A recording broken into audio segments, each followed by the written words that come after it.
In this quick tips video, I'm going to share why you need to make sure that you aren't feeling the music when you should actually be thinking the music. My name is Josh Gu, and I'm taking my years of experience learning, teaching, and performing, and sharing all of my best clarinet and music tips so you can get more out of your practice, and most importantly, have fun. You can learn more about all of my many resources at QuickStartClarinet.com, and don't forget to subscribe to this channel and hit the bell to get notified when I post new videos. Before we get into the quick tip, I just want to remind you that if you want to work one-on-one with me and get some feedback for your unique place in your clarinet journey and help with that next step to move forward and get more joy and less frustration out of your playing, then be sure to check out at the end of this video where I talk about the Denizen program and how you could become a Denizen to support the YouTube channel and get some great one-on-one feedback and help in your clarinet journey.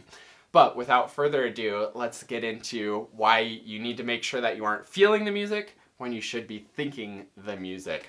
I find that this happens very commonly with my students where they're learning a new piece and they're trying to sort of feel their way through it.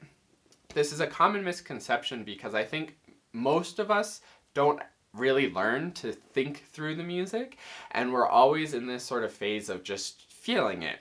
When you sight read something in a band rehearsal, there's a lot of feeling going on. You're listening to the other parts and sort of feeling how you fit in and kind of following along. And that's why playing in the band can feel really rewarding and really satisfying.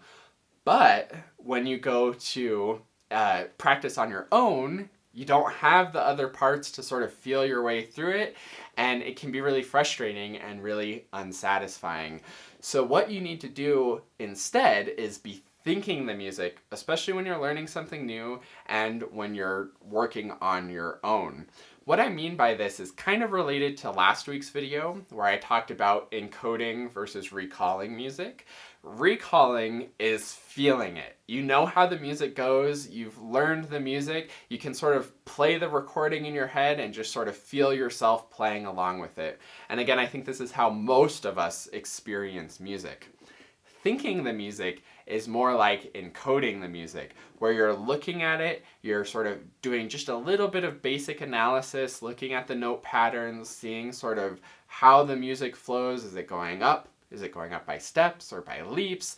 What's the contour of the music? How does the rhythm fit into the steady beat? That kind of stuff. And I think that's the step that most of us skip over because, again, we're so used to sight reading music in band and feeling it and fitting in with everybody else, we don't really develop that skill to really think about the music, figure out, looking at the ink on the page, what does that actually mean? What does that ink on the page actually sound like? And how can I get from the ink on the page to actually getting it to come out on the instrument?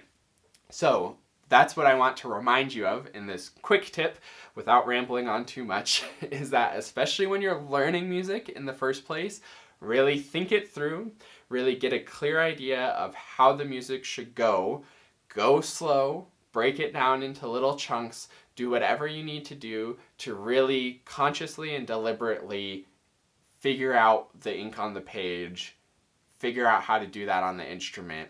And then, once you have it encoded and sort of programmed into your brain, then you can start feeling it and feeling the natural flow of it. Don't expect something new to be something that you can sight read and just have good flow and good feel to it. You have to think it first. So that's my quick tip. Let me know if you have any questions about this in the comments below. Thanks so much for watching this video, and I look forward to seeing you in another one. And last but not least, a huge heartfelt thank you to the Denizens. This is like the QuickStart Clarinet family who supports the channel and helps to make everything that I do possible. If you would like to support the channel and get some awesome rewards in return where we can work one-on-one over video and you can have my full support moving forward on your clarinet journey, then go to QuickStartClarinet.com/supporter.